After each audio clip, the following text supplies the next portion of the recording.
Welcome, everybody, to Brothers, Sisters, Strangers podcast. This is our fourth episode today, and this is going to be an exciting talk that we're going to have with Fern and I because this is something that we both hold to our hearts.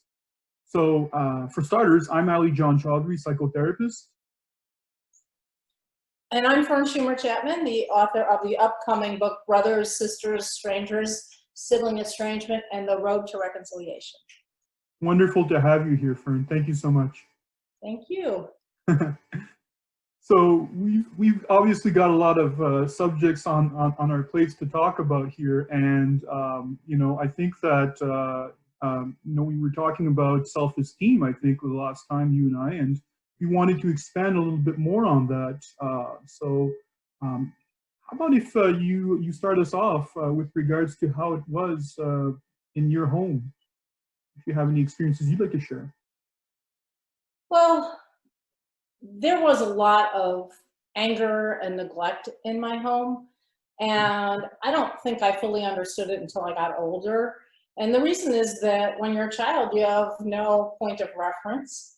And as a result, some of the poor communication in the home became a big issue for my brother and me because we did not know how to negotiate a relationship and communicate with each other as we became adults. And I think the important aspect of that is you would think that, okay, so a brother and sister become estranged, but it's much more complicated than that because it not only affects your relationship with your sibling, it affects your relationship with yourself.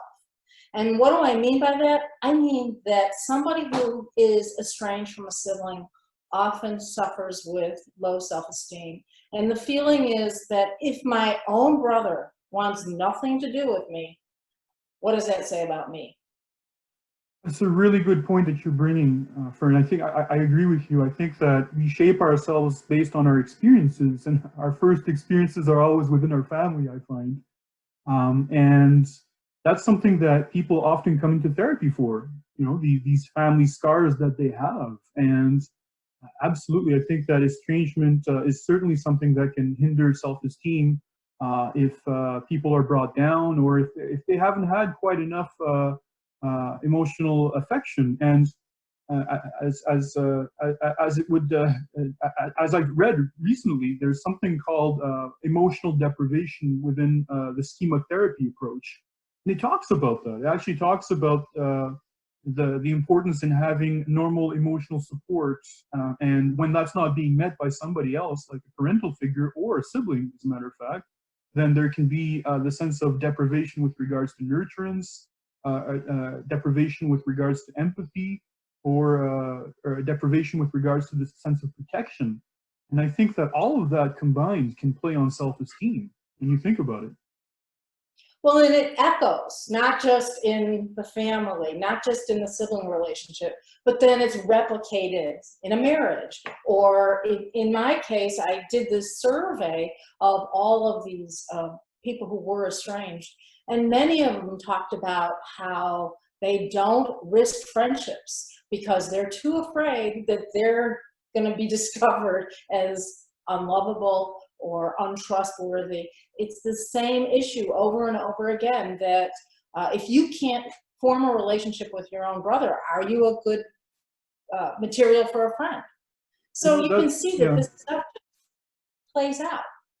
Absolutely, and that's a really important point that you're bringing up. The whole notion that of the fear that it plays itself out like that. I think that that's something that a lot of people are concerned about, because some people they let the tape play itself out within their family, or they let it play itself out within other types of relationships, romantic relationships, partnerships, and such. And if the tape plays itself out, then they're being constantly reinforced over and over again that they're somehow not good enough. Which hinders their self-esteem. In other cases, for example, some people will have it's self-fulfilling. It's exactly, it takes on a life of its own. And there's other people, what they do is they avoid relationships. They just don't want to touch it like it's a hot stove. So they never want to get close to that because that's too vulnerable for them. So there's that type of representation of what that could be. And of course, there's overcompensation where people will accept no criticism whatsoever. that they have this wall up and that they are very rigid with regards to others, and that can start to pour into other areas of your life, and that's when it can start to become problematic. Well, and really what the underpinning of that is post-traumatic stress disorder. Mm-hmm. Because you've been traumatized in childhood, and then you have all of these triggers which are then activated by every relationship you have. And in the case of estrangement, or actually in the case of just PTSD, the way to cope with it is to become aware of the triggers and consequently manage them in a way that doesn't disturb your relationships. But that's very hard to do, and certainly hard to do without therapy. It certainly is, and the number of people I've met that have PTSD, they tend to have their partners walk on eggshells around them, and you know, people don't really notice this, but they become very much concentrated and focused on their wound, on the pain that they've been holding inside of themselves, because it's going to tend to play itself out with different triggers. And life has a funny way of doing that. It has a funny way of bringing out these triggers, because it's like it's almost as if it wants for it to kind of resolve itself. And this is where the mind gets stuck, and this is where approaches like EMDR, for example, for trauma treatments would probably be very useful. A type of eye movement therapy, for example, that's what EMDR is.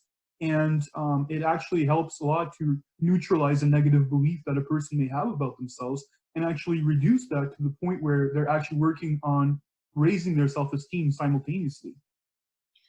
And related to the point we were making about how it's self-perpetuating, I think that the tendency when you have had a profound rejection is to pull back and to pull away and ruminate, of course, a very dangerous pattern of thinking.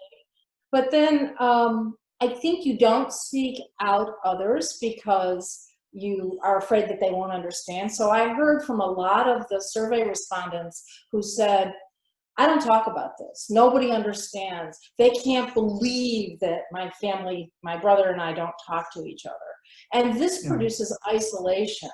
And of course, that isolation produces more rumination, because you don't have somebody out there who's challenging you and saying, wait a minute, let me give you correct thinking.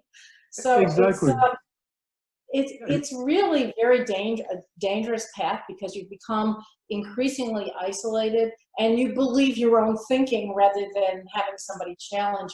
And also because the family is then torn apart by sibling estrangement, parents take sides, you have less support. And that's the thing. I would absolutely agree with you. I think that that's important to consider too. The whole notion that in the end, you end up believing that. You end up believing this dysfunctional belief that was imposed on you by the family, and you've got nobody else to bounce your ideas off of, because it's your point of reference. So it's kind of like that analogy I was telling you, or rather metaphor I was telling you last time with regards to the fish, right? That little fish there that's told all its life, you know, oh, you're a fish, you can't climb a tree.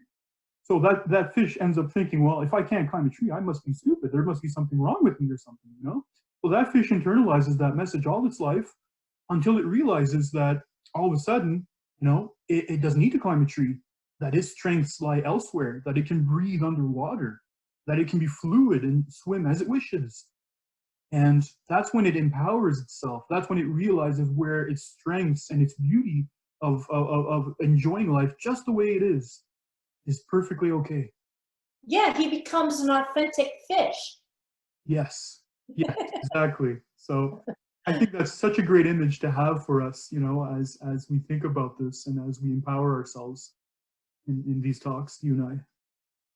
Well, it's wonderful to talk to you today. And I think one last point is that, of course, we're living in this age of isolation, which can really amp up those feelings of isolation, particularly for those who are estranged. COVID-19 and sibling estrangement is not a winning combination. And, you know, there are some people who want to run out and reestablish their relationship, which has its own dangers, and some become more and more mired in the sadness and isolation of the estrangement. So it's important to keep in mind that COVID-19 is actually intensifying a lot of those feelings. Yeah, that's a good point you're making, in the sense that with COVID-19, it interferes in our perceptions, and it can somehow sometimes create a fake nostalgia that can sometimes come up that makes us think that, oh, well, you know, something could happen to our loved ones. Maybe I should do something about it. But yet, if COVID-19 wasn't there, would you still think that way? Well, it's always great to talk to you, Ali John, and I think Absolutely. our time is about up. What will we be talking about next time? Well, next time, if you want, we can get into different types of integration and perhaps reconciliation also in the moments that it does happen. So we can take a look at that and see, of course, how a person can reintegrate with their own identity after a sibling estrangement has occurred. And it's another form of empowerment, just as we've spoken about self-esteem today. This is something that we can delve deeper into next time to help to further strengthen our viewers and ourselves ultimately. Well, as somebody who was estranged from my brother and then remarkably reconciled 5 years ago, I feel like I have a lot to contribute there. Anyway, I look forward to it. Well, I look forward to speaking with you again, Fern. Thank you so much for being here, and we'll do this again next time. Thank you. All right, take care. You too. Thanks. Bye-bye.